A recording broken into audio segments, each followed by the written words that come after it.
I've been a big boss for many years and I decided to hire a driver. So this is a Veton from Albania. Hello. How long are you in the United States? I grew up here, so I came here when I was 7 years old actually. Okay, We came as refugees okay. in 1999 Oh shit. With your... with my family, my parents and siblings. Okay. Just the parents and the siblings, that's it. All our family is still back home. Are you right now a US citizen?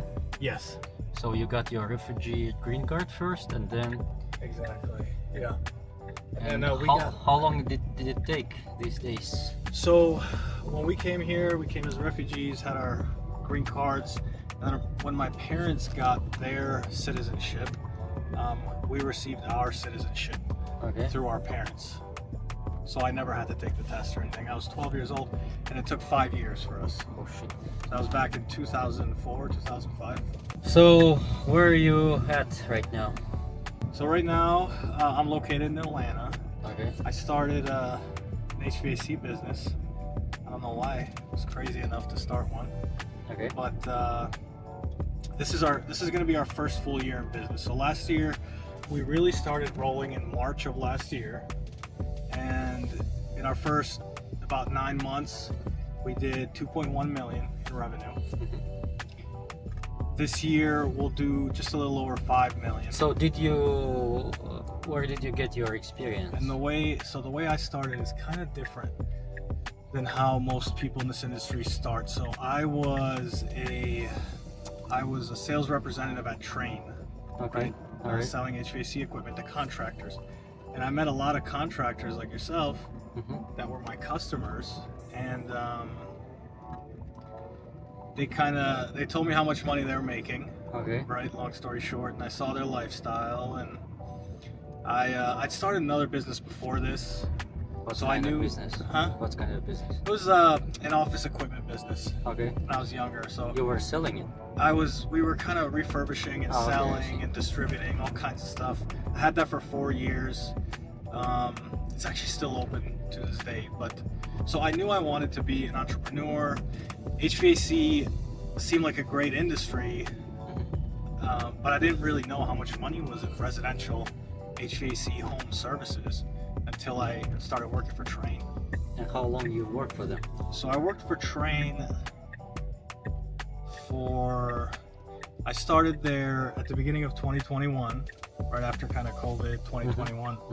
February 2021, and my last day was February 2023, so 2 years. Okay. So I worked for Train for 2 years, Impressed. and then I started this business. I was doing good selling equipment, and but I didn't have a license, and I had no HVAC experience. Okay.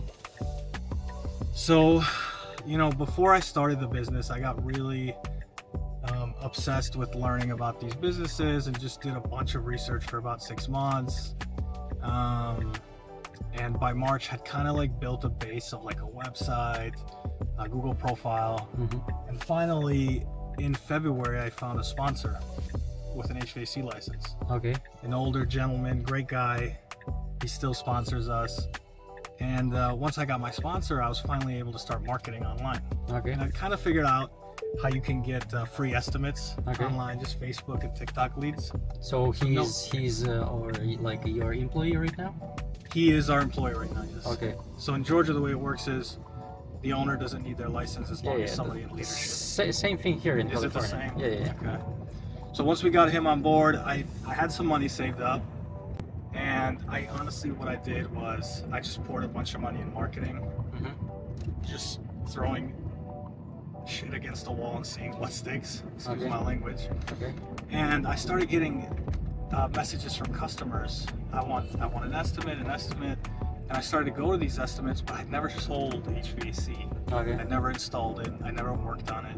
But I watched enough videos where I kind of knew how to talk about it, and I'm kind of a sales guy by nature. And I started selling these things, like $6,000-$7,000 a system, just enough to get some cash flow. And then by kind of April, we finally started to get some weather, and my Google LSA started popping off. I'd seen Tommy Mello say, invest in Google LSA. It's the #1 thing if you do anything. So I got obsessed with Google LSA. I figured it out, found a good company to manage it, and we started getting like 20 to 40 demand calls a day. And it's just me and Keith. Keith is a part-time, he's my license holder. He wasn't able to run all these calls, you know. So we had to hire some young kind of technician installers. I was willing to pick up anybody who knew how to turn a wrench.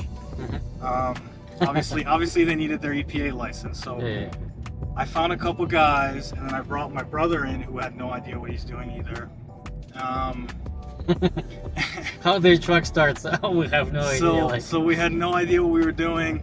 I was running service calls. I would pick up like an installer who didn't speak English. Okay. And I'd bring him with me to my service calls. Okay. So I talked What language did he speak? Spanish. Okay. Cool.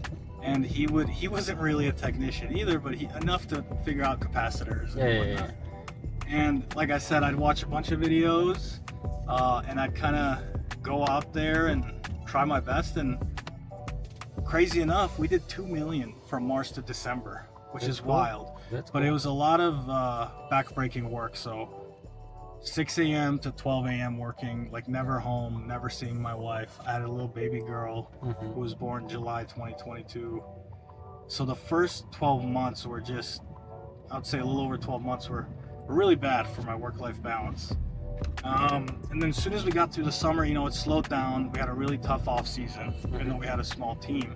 We really couldn't figure out how to get money coming through, because I was answering the phones, my brother was answering the phones, we were out selling the jobs, we were all over the place delivering equipment.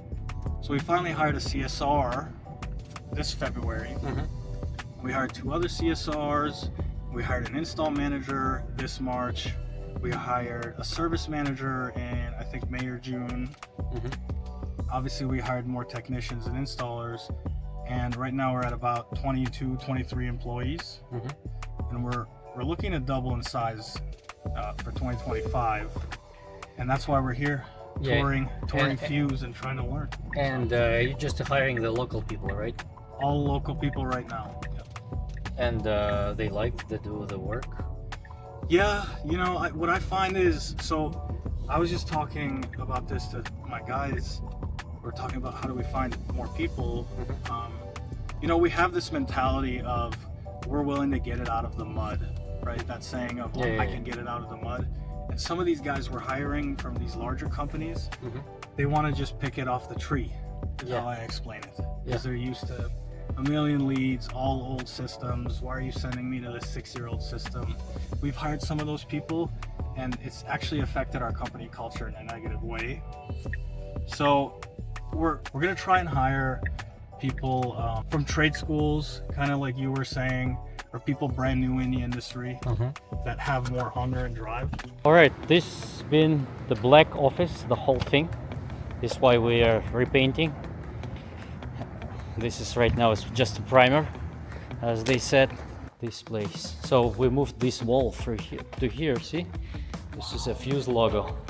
We brought this thing to the trade show, like to show the people like with all equipment. This wall? Yeah. So you can remove this thing? We did before, but right now we just put it for forever. So yesterday the Yelp posted the post about our company, like we generated $20 million with Yelp only for this year. And your team manages the Yelp, that's it, just your team. Yeah.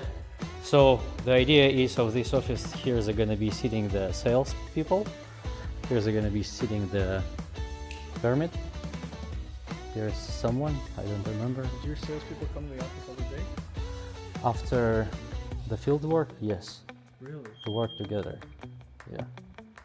Sometimes they may not come, that's fine, but they have to talk sometimes with Mike. With the sales manager, right? Yeah. So this office is for the Jene, the service manager of our HVAC, electrical and plumbing part. Three service managers. Yes. So HVAC gets the smallest office. I don't know how they spread it. So they may have to fight each other first. So the other thing here, this is gonna be the Sergey office. It's like it's just bigger, but lower the ceiling. Which office? Sergey, my partner. This is a Stan, Okay. our CEO office. And the other side gonna be the conference room. So we may take the videos here on front of the working people, like doing something over there, eating. Here the kitchen, they're eating or doing something. So we're recording the video and how it works. So this is gonna be for our CFO room, this one. And this is my place. I'm already here. So this is kind of the kitchen place. This is a conference room. This is our kind of it's already here from our classes for electrical training, like small things. This is our refrigeration part. So we do because we have a refrigeration license. You guys brought this and put it in here. Yeah. So here there should be 2 units, but right now it's just 2. Oh no. Yeah, 2 units. One on the top, and another one on this one. So we're gonna put here one of the heat pump condensers, and to show the customers what in very cold conditions heat pumps works. So you put it inside here? Condenser, yeah. The customers use it. No, customer and condenser, and the indoor unit's still gonna produce the heat. You can make videos in there. Yeah, this place. But even just the way you guys are organizing everything, it's going to be a nice place for people to work too. I've seen a lot of shops, and this is top level, man. So Yeah. we are. It's like we saw them too. it's as Elon Musk says, we are creating factories to creating the factories, or like we are creating the office for the creating the what? HVAC sales. I don't know. We're still non-profitable organization. All our money goes to equipment, Great marketing. cars like that. So all our employees driving Teslas because they are cheap guys. So cars coming here this way, go this way and get out this way. This is a little bigger than you saw on the previous one. It's just a little bit, huh? Yeah, a little Just bit. a little bit bigger. So this is how it should look like. Usman, this is now a building that's going to take you to 60, 80, maybe 100 million, whatever the goal might be. It This should. building can do It should. This is what should happen. All right, Viton. So tell me, for what the reason did you come to the San Jose? So the reason I came here, so I guess I'll start from the beginning. Yeah. We're at a point in our business where we're a little stuck, right? We've reached the 5 million mark. We've reached it fast. And I've never worked in an HVAC business. It's really important for me to kind of see shops and how they operate and how these businesses are structured, so I can structure my business. Yep. And the only way to do it is for me to see other businesses Learn. in other markets. Yep. Most of the time. I've seen a couple in our market, and California has some of the best run home services businesses in the country, in my opinion. There's great shops all over, but I also have a lot of contacts here just from coming to trade shows and whatnot. And then some of the people I've messaged online, I had a few people respond, and that's why we're here. And you were one of those people, so. Okay. We're here just to learn kind of like, how do we structure our shop, our operation to take that next step and hit hopefully 10 million next year. All right. And you said you're running the business from the March 2023? So that's when we finally opened our doors. Okay. That's when we got licensed. Okay. March. Before you started to try to work without licensee, I think. Yeah, you know. Because we started our business and we worked without license 1.5 years. Yeah. So it's kind of fine, and it's because literally a lot of people just scaring to get started Yeah. without and like, oh, you know what? you are doing the wrong business. You are not like a license. You don't have APA certificate, or you don't have this. You don't have this. But by the business owner perspective and a kind of the risk taker, Yeah. if you're gonna take this without like applying a lot of time and trying to create your minimal value product or service, MVP, like you have to try, right? Yeah. So if I'm going to be completely honest, Yeah. I started before March, right? Yeah. But legally, we weren't really allowed to operate on homes on their HVAC until March. Yeah. I was also employed until the end of February. But I was working on this project since June of the year before to finally prepare my business, to quit my job and go live. So yeah, absolutely. I mean, I had some calls even December of the year before, so 4 months before March, Christmas Eve, because everybody was closed. Somebody found my next door listing, and I had 3 service calls Christmas Eve. Amazing. And I'd never been to. And you made the gifts for your family, right? You know what I did? I was with my wife in the car driving from my parents' home. It was like 10 p.m. and my phone starts blowing up. There's people calling me. It was like 8 degrees, which is really cold for Atlanta that night. And everybody's closed, and they called me out. They were close by, and I went to these houses, and I'd never opened a furnace in my life. Had no idea what I'm doing. And I went and I called one of my buddies, and I had a screwdriver, and I think just a screwdriver. I told the customers, I said, hey, look, I don't have my service van, but I'll come in my personal car and see if I can help. I didn't even have a service van, right? No, I understand. So you talk about the entrepreneurial spirit, that's kind of it. So I dropped my wife and my daughter off, and I run to these customers. And the first one was a flame sensor. And if you know HVAC, you can use some sandpaper and get it running. Well, that's what I did. Just a glove. Yep. And I'd watched enough videos where I was able to kind of see inside their coil and see their heat exchanger, just using YouTube and someone helping me on the phone. And the next day I went back and they bought a system. They bought a full system from you. And it was my first ever time even touching an HVAC unit. And it was like $7,000. It was more than I made for the whole month in my job. So that's when I knew for a fact. And how much money makes the guy who are selling the equipment from Train? It's a controversial question. Yeah. I don't like bad mouthing any company. Yeah. No, that's fine, because Train is one of those companies where it's so big. Yeah. It's almost run like a government. Yeah. And they're such a strong brand where they don't really have to pay top dollar to their salespeople. I was making just around $100,000 a year. Okay. And my last year there, I was the top. So for 2022, I was the top sales guy in the state of Georgia. Right, and I made just a little over $100,000. But it was like a kind of commission thing too? It's salary plus commission, yeah. All right. And you think about a top sales guy in a residential HVAC company, they're making $200,000, $300,000, at least $150,000, right? Owners.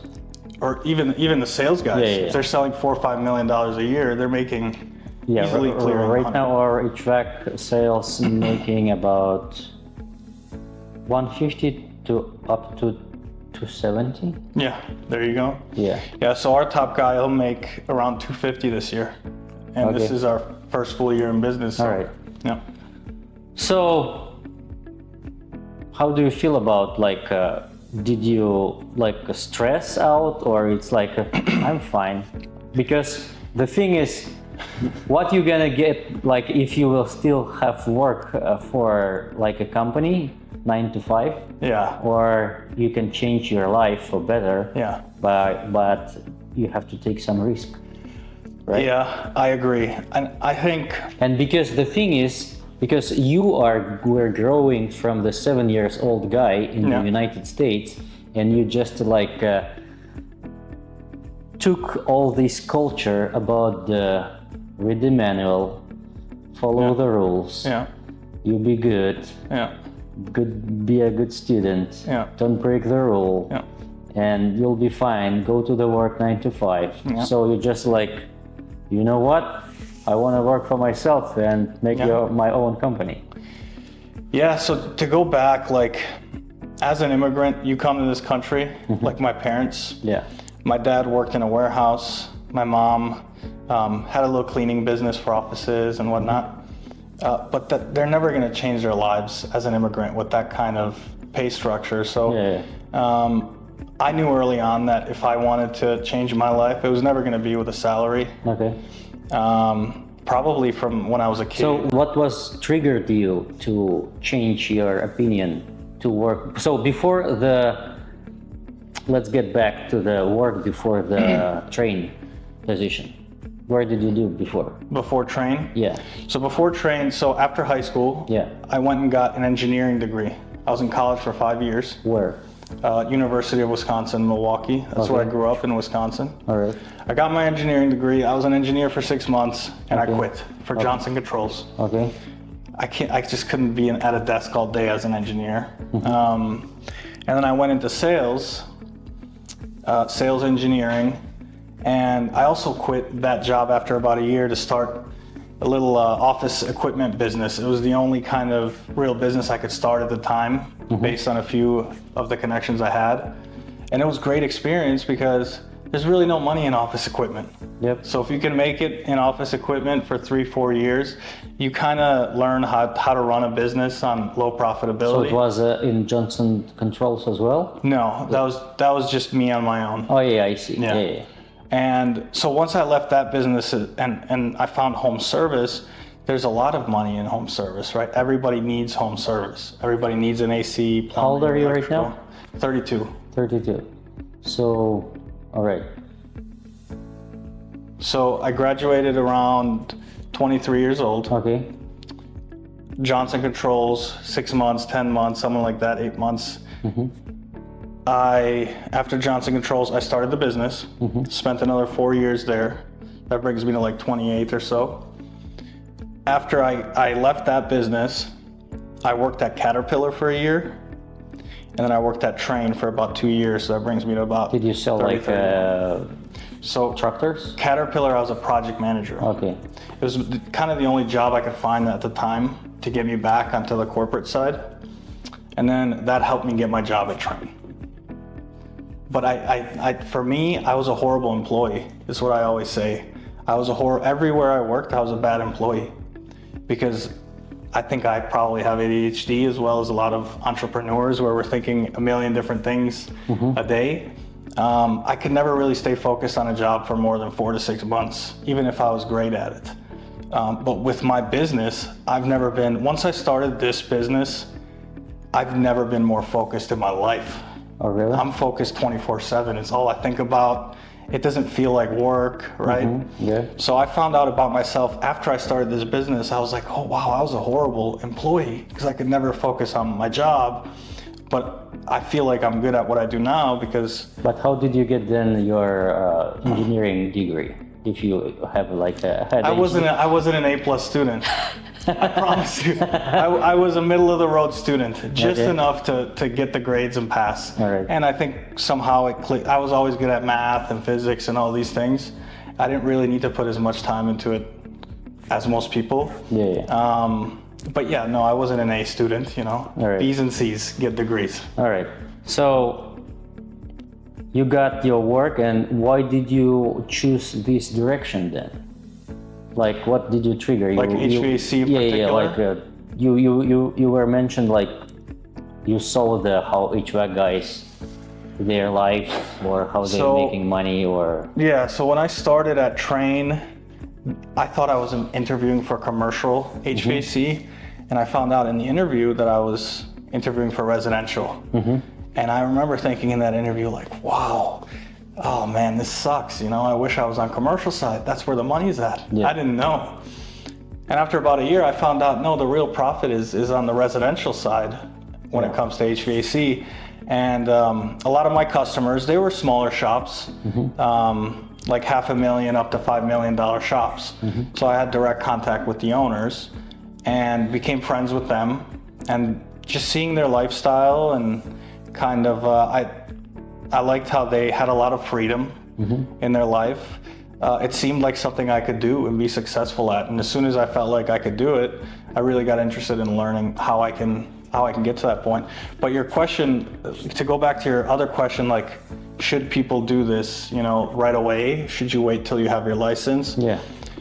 I think, so I get some of my employees when they come in, I try to get to know them and find out, like, what are your goals, right? What's your 1 year up to 5 year goals? Where are you trying to go in this industry? Do you want to be a service manager? Do you want to be a sales guy? Do you want to have your own business? And some of these guys, some of like the best guys, the most driven guys say, I want to have my own shop one day. And I've had a few of them who after about 6 months, they see someone like me having to work weekends, having to be at the office till 8, 9, 10 p.m., right? Having all this stress, everyone comes to you with problems. After about 6 months to a year, some of these guys, I ask them, I'm like, do you still want to start your own business?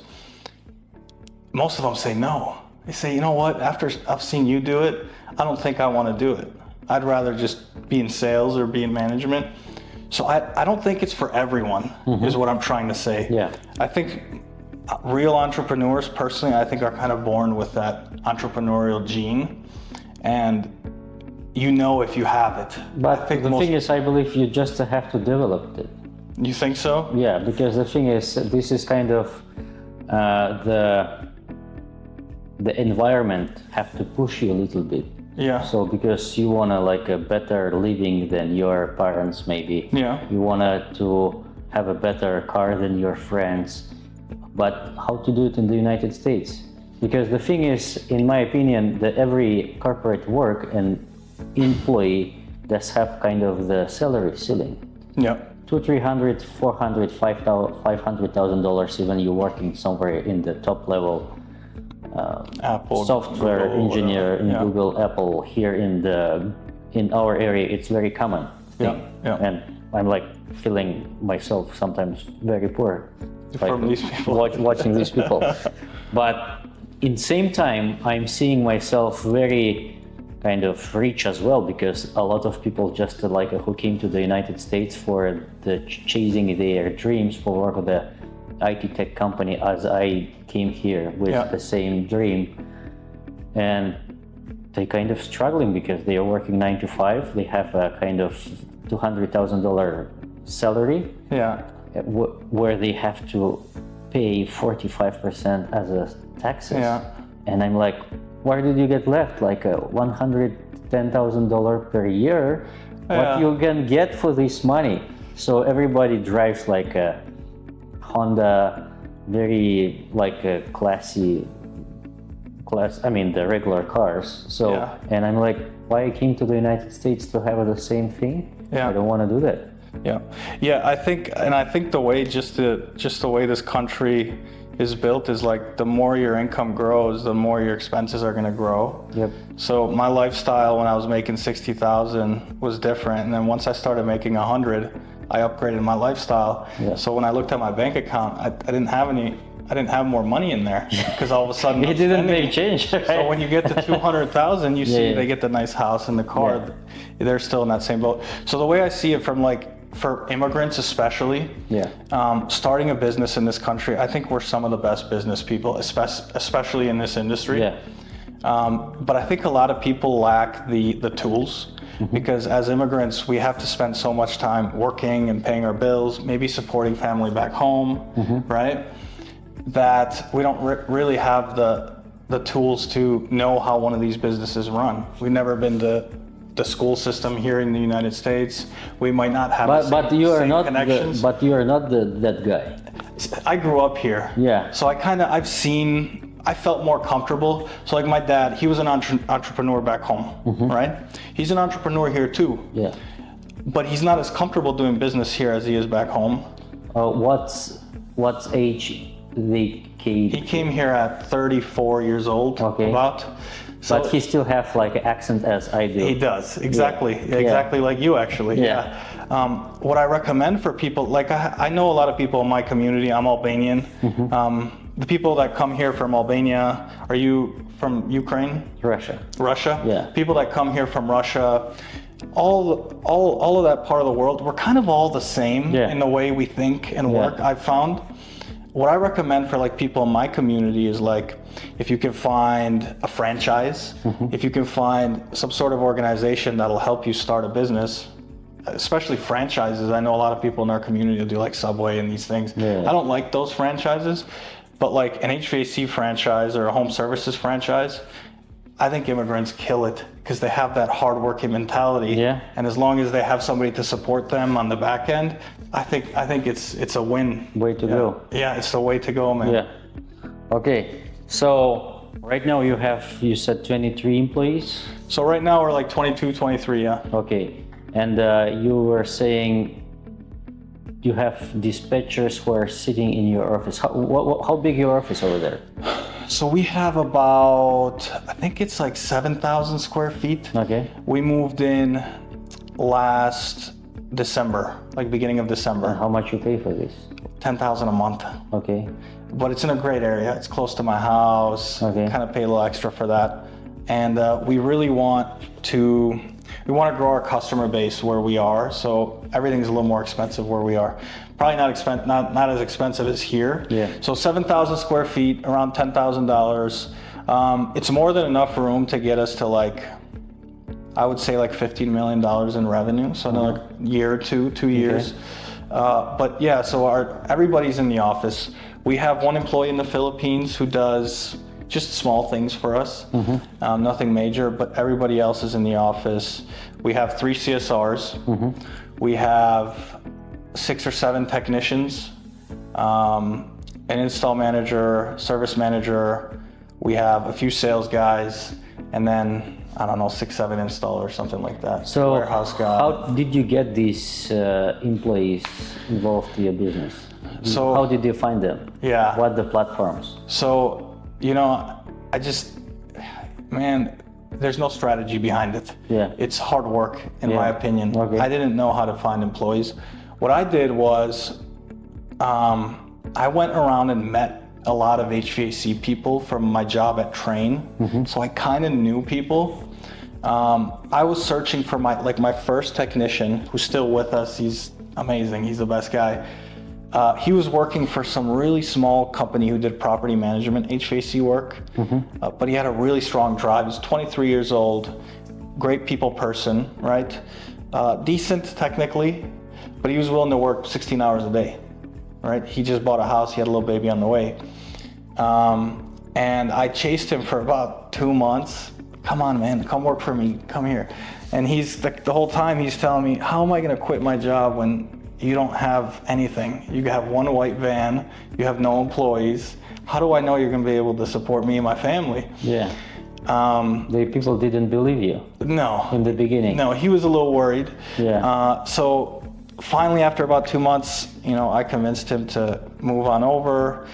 And then my brother came over. He was a little easier to bring over because he's my brother. And then the third guy I brought on, these were like the key ones, was we were getting a lot of service call, and I'd have to like call subs to run my service calls. And one day this really sharp kid showed up to like run one of our service calls from a large competitor in town, and just started chasing him and inviting him, let's go fishing, let's do this, let's go have a beer. And just becoming friends with these people. And once I was So able, you're kind of just using your communication skills. kind of, yeah, just becoming friends with people. And that's how I found most of my employees. Now we finally gotten to the point where that's not scalable, right? We need to go from 20 employees to like 40 next year, 35 or 40. I can't make enough friends to bring on another 20 people, right? Yeah. So we've tried a few different things. We do the Indeed and all that good stuff. So like Indeed, you can pay for them to run your posting, and you'll get like 400 applicants. And Did you get this much? 390, yeah. Oh, really? Yeah. Oh, shit. 390 of them will be just, Crap. yeah. And then 10 of them might be decent, and now it's like you got to get in touch with them and schedule them. It hasn't been great. We've tried Facebook leads, like Facebook ads. I don't know if you guys have ever done those for technicians. Yeah. Not for technicians, just for the advertising of our. Those have been decent. And we just hired a company now called Who Hire. I don't know if you've ever heard of these guys. Nope. Literally like 2 days ago, we just signed up with them. They run they're gonna run our Indeed, our Monster, ZipRecruiter. And what they do is they'll filter the candidates and have them make videos and whatnot. And then we can pick and choose a lot easier. So we'll see. So looks like you have no problem with any lead generation. At the marketing moment, thing. you know, no, not really. I mean, in the off season, yes, like everybody else, we're doing outbounding. But as long as the weather is there in HVAC, we don't have a problem with it. Our problem mostly is generating business on outbound calls. Like when there is no weather, like right now, we've had to outsource it. That's right now, it should be cold over there. It's not. It's been not? 70s, 60s, Oh, high cool. 60s. So All right. kind of like here, right? Okay. Not great for us. So we've had to outsource it. Another problem we're having is the fact that I've never worked in one of these businesses. I wish I had support like I would if I was a franchisee somewhere, because it's hard for me to train my guys to take that next step because I've actually never done the work. So I'm constantly having to pay somebody else to come in and train my guys, having to send them places, and it gets expensive, right? So the issue we're having is like, our guys are good, they're hardworking people, but how do we sell in the off season, right? And we still haven't found like a top level leader in our business who can drive sales when the weather's not there. Because when it's hot outside, as you know, everybody thinks they're the best sales guy and the best marketing guy. But when it's 70, that's kind of when the best performers outshine everybody else. We're missing someone like that in our business at the moment. Okay. So tell me, what's kind of the best generating platform you are using in your opinion right now? So Is this like Google or what else? yeah, so it, you know what I found is like Facebook, you can call 5 marketing companies and you can have all of them run Facebook ads for you, for example. And 4 of these companies, you could say, man, Facebook ads don't work. But the 5th company might do it properly, and you think Facebook ads are the best thing. So we do social media ads, but it really depends on who's running your social media ads. Because nowadays it's like you can hire an 18-year-old kid and he can turn on Facebook ads for you, but are they actually going to convert, right? So for us, it's more about our marketing partners. So Facebook and TikTok are big for us. So you're getting leads from the TikTok actually? TikTok, yep. Really? We just launched YouTube ads. So like the ads on the videos when you have to watch for 5 seconds, those have been pretty good actually. And they're generating revenue in the off season. So I'm assuming summertime, it's going to be another great channel. Google is king, as everybody knows. You know, without Google, we'd have 5 employees instead of 20. So Google is amazing, but we've had some problems there as well. We haven't figured out Yelp yet. It's not great in our market. I believe it's not working over there. Yeah. But did you know about the Thumbtack? Thumbtack we have, but it's not great in our market actually. It's very low quality. I heard it works great in your area. Really? Yeah. we use it and we've spent a lot of money on it. We can't be profitable on it. I know because I have a franchisee there. He uses it? Yeah. We might have to look at that one. I don't know, maybe it works for appliance repair stuff, but he got some HVAC leads as well from there. Did he? Time to time. Yeah, I think probably for us we're just not utilizing it properly. Yeah. But that's really it for the big ones. Social media, Google. We've started doing mailers. They haven't a physical one? Yeah. They haven't been great for like a revenue generating in the moment, right? But I think they're better for branding if I had to guess. So we're just kind of targeting areas just so people know us a little more. When they need us, they'll call us, like top of funnel. We're about to launch some billboards. So this has been kind of a big step for us. Because now, as you know, like digital is the bottom of the funnel stuff. Bottom of funnel marketing. When people need you, that's the bottom of the funnel. Top of the funnel is like they don't need HVAC services right now, right? But once they get to the bottom, you want them to know you. So we're trying to do more top of the funnel marketing, and I think what we're going to... So you do run your own marketing yourself, you're saying, or you've been helping with someone? I manage my marketing companies myself. Okay. So I haven't felt comfortable handing off my marketing to like a marketing manager or marketing director yet, but it's getting to the point where I'm probably spread too thin and somebody else could do it better than me. You can just hire someone overseas. That's probably what I'm going to end up doing now that I've talked to you. From Albania. I hadn't thought about that, but after I talked to you now, I'm like, man, I should really explore that. And how much money in percentage-wise you spent Marketing. So this year we're at, I think, 15%, which is high. Yeah. Like 15%, but we're a brand new. It's very good what you're spending that much money, because you kind of showing yourself the growing curve very like exponential. Yeah. Because nobody can do it. Even we are like trying to grow our franchises, and they are struggling to make these. The best of our franchises, they made maybe $3 million for this moment per year for the last year. Yeah. I don't know, maybe this year it should be a little better, but it's kind of. That's good though. You have 45 locations, right? Yeah, but for this moment it's maybe running about maybe up 28, 30, because recently we sold a lot of them, and even they didn't start it yet. So we're gonna see the very good revenue grow in the next year, I hope. Yeah. So I don't know what's gonna happen. And the thing is, you have kind of operational business, and all the time everything is depend on you. Yeah. And it's very hard to scale when you already in somewhere in the point where you're making $10 million per year, and you want to make like a 20. It's maybe doable, but you have to just change everything.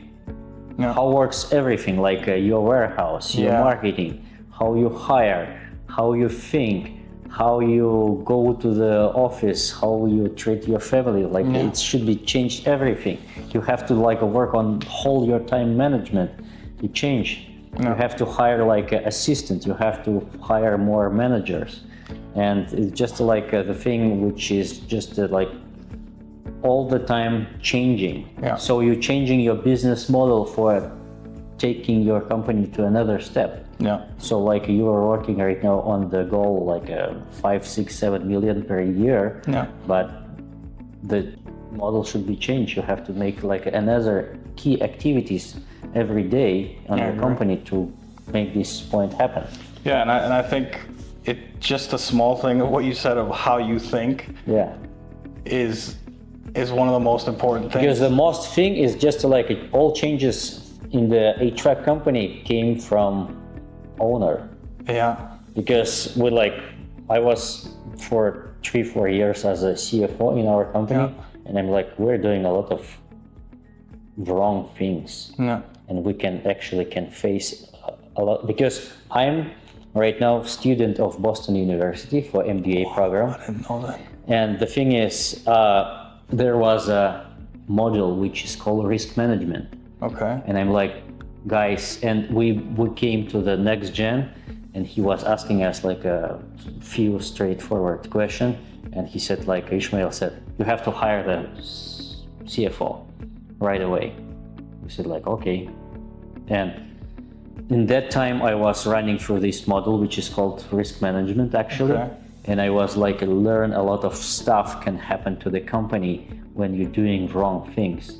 Like I learned the phrase which is called cooking books. Cooking books, cooking the books, cooking the books, and I'm like, we're doing a lot of wrong things, so we have to protect our. That's not good, I mean, it's not just it's not was like the really cooking books. I just like we're doing just some things really wrong. And this year we actually run through the, as I mentioned today, run through the IRS audit, and it's helped. But it's really helped to run this audit actually. And why? Because one day we figured out what we really need this persona in our company. Because otherwise we will fail this thing. And we will be faced to some of the fines, maybe, I don't know, maybe not. But that risk was taken years ago, and we had to just like step over through ourselves to change this thing. And this why we have opportunity to get this office, to move our office to another place and grow further. I see. And it's kind of very hard when someone teach you, when you thought what you're running 3-4 years or 5 years or 6 years successful company, and when you have to bring the other persona which is knowledgeable and try to teach you how to make it properly. And right now we're kind of still in the way when she, as our CFO, teach us how to make it properly, because we're asking her like, if we're doing something wrong, just let us know. Don't do it. How long has she been with the company now? 1 year. 1 year, okay. 1 year, and she's making a lot of stuff just to because we had accountant, we had a payroll manager, we had everything. But we didn't see like all the structure, how it should work in the financial purposes. Right now it's kind of she trying to structure it. Because everything else it works kind of fine, but this thing which is kind of can be bring you to the trouble in the future. So right now we take care about it. And this thing, it's actually worked with same way with warehouse. Same way worked with marketing, because we was running the marketing ourselves, just as I said, 3.5 people last year, and right now we grew to the 11 people in our marketing division. And it's just a game changer as well, because if we want to grow, we have to just hire more smarter people to our business. Because I agree. You know, Tommy Mello says the same exact thing, is like, you need to hire people who have been where you're trying to go. And when you're a small business, as you might know, when you were a small business, it's really hard to attract the best talent when you're small, because people are afraid to leave larger companies to go to smaller companies. The other thing right now, we kind of have a struggle thing as well. Even I have running the YouTube channel, but it's already the whole market have struggled to find the right people as well. Even you are running like all the advertising, all the YouTube or whatever things. What we are doing right now, which is not doing anybody in our area, we are bringing other people from other countries by providing them non-immigrant working visa, H-1B. So you're like filtering them out before they come to the United States. You're running them through interviews, I would assume. And one guy right now working in a warehouse, he's a H-1B working immigrant. I've noticed that most of your employees are, it seems like, immigrants, right? People. Are they Russian-speaking all people? of them like are immigrant. But the level of your employees is top-notch. I would assume there's a greater pool of people from over there that you could choose from than over here, right? So you can kind of be more picky. Man, that's a great business model that I think most people here don't really even think about. This is why we're trying to, so for example, you can have very experienced HVAC guy, but his goals it's very low. He wanna have a junky food every day, like I don't know, some fast Cheetos and burgers. Cheetos and burgers have his wife happy. They're happy, absolutely. They're gonna be happy for $60,000 per year, and go home. It's nothing wrong with it. Nothing wrong with that. But the thing is, it's like these people who came just like 2-3 years ago, maybe 6 months ago to the United States, they came to chase their American dream here. That's the thing about America. It attracts the strongest people, right? Because these people who are like wanna have a normal lifestyle, they are still sitting in their countries. And they probably have a better lifestyle over there. They don't have the bills they would have here, so. So it's kind of the thing why they are like trying to do their best in our jobs as well. I would agree. I would agree with that. Maybe the same thing you can have in your business as well. Because 98% of 190 employees for this moment in Fuse Service, they are Russian-speaking people who just came to the United States maybe last 5-6 years. And how many of them have you guys brought over directly? From where? from overseas? Like, No. They came for their own reasons. I see. Someone came for work for the fuse, actually, like 2-3 years ago, maybe 1 year ago. One of our dispatchers were taking calls overseas, and then they came through the Mexican border to work for us. And our Jeff, for example, he were our ex-dispatcher. He was sitting in Russia, and then he crossed the border from the Mexico with the whole family and get hired here. I see. So What he gonna because he was already the best dispatcher these times when he worked, and it was very easy to him to just like switch himself to the sales guy. Okay. And it worked great. What about leadership? Have you found this works for hiring in leadership as well? Right? Or do you move people up on your leadership team? So your managers, right? Yeah. Are you promoting from within, or are you hiring? So everybody worked from scratch. They started, almost everybody, as I did. I was like a service tech. Yeah. Was doing like fixing appliances, refrigerators, and all this stuff, and then I was growing like for this place to sitting this coach. Yeah. The other people like were helpers, Yeah. assistants, then they grew to the installer, then they grew to the like a team lead, and then maybe the service manager of the installation division. And everybody like that. Everybody, even the Stan, he's been like my partner, he's been like a service technician. Yeah. And then he grew to the CEO. The other partner, he's been like just a service technician as well. Yeah. We never knew like he gonna be the good guy or not. No. So everybody grew from some way to this place. Yeah. Someone not. That's amazing. I think you told me earlier, you said you and your partner didn't really have experience in this industry, and you got it all from this business. Yeah. Which is very similar to me. Yeah. I mean, I've read a lot of books about all these things, because right now I decided for myself another thing. So 2 years ago, I decided to quit to learn any technical stuff anymore. Yeah.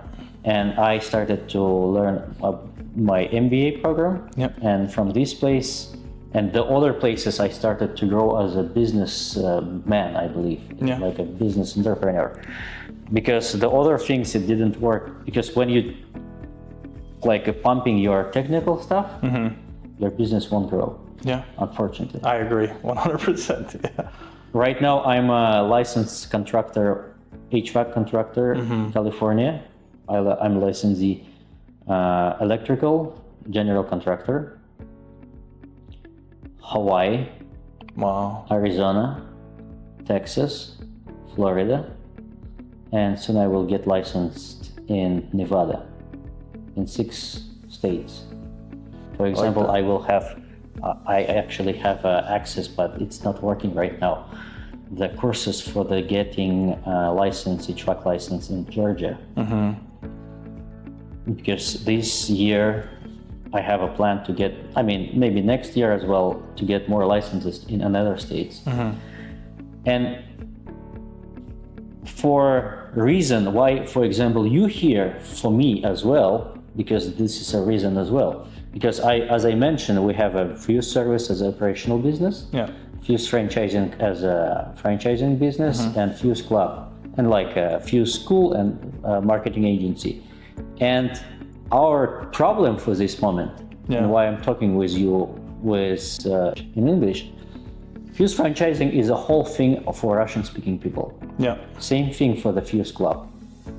Why I'm doing it? To just grow my auditory for the YouTube channel for Adam Fuseman, and another thing to switch our Russian direction to the English way. There's a much larger audience base in English. 20 times bigger. 100%. Here's what I'll say when it comes to that. You know, you've been so welcoming to me and my team as you saw them come in, and you were surprised why I brought so many people, but you've been so welcoming to us that I would recommend, if anybody's watching this video and they're even thinking about potentially getting into a franchise, just call Adam and come out here and meet and see his operation and just talk to him in person, man. I've never felt more welcome anywhere else, you know. I feel like I work here after being here for a few hours. So I really recommend, if anybody is interested, he's a good man, these are good people, just call him and come out here, see and their we will make operation. another video with you. And you'll do a video and hopefully Maybe you it's guys... gonna help you to attract more employees in your area. Yeah, 100%. Because the people I'm interviewing in my videos, they're getting after that the employees. Well, I'll say this too, if anybody in the Atlanta market or is looking to move to the Atlanta market, because a lot of is people interested, wanted feel to free. move actually to Atlanta Yeah. because they feel attractive the place. And It's a great market. It's a great place to live. Seriously. Don't say like that, because the people come to your place and start the business like you. We're not worried about that. There's a lot of work. No, but still. if anybody out there is looking for work or wants to come in and meet us, Climate Heroes Air Conditioning, just walk into our office or find us, give us a call, and we'd love to meet you. Yeah. Okay. I will ask my franchisee to come to your office and see how the business Absolutely. works actually. We'll have him and yeah. we'll bring him over and we'll go have lunch any day. Absolutely, Sweet. man. What you gonna say, like after all, like what's kind of your message sent to the people? Man, here's my message. Anybody in this industry, in the home service industry, is blessed. And I know there's a lot of people that look down on this industry, but anybody in this industry is blessed, and you should be proud to be doing this job. And this industry can make all your dreams come true. So if you feel like you want to start your own business, just do it. That's what I would say. Just stop sitting around and thinking about it. Figure out a way. If you don't have the money, figure out a way to get the money, because that was the situation I was in. I didn't have any money to start this. So first I had to figure out a way to get some money to start the business. Once you get a little bit of money, just go out there and do it, man. Everybody needs these services. All right, guys. Thank you for watching this video, and I'll see you in the next one, or here in California, or somewhere there in Nevada. Thank you. Thank you, Adam.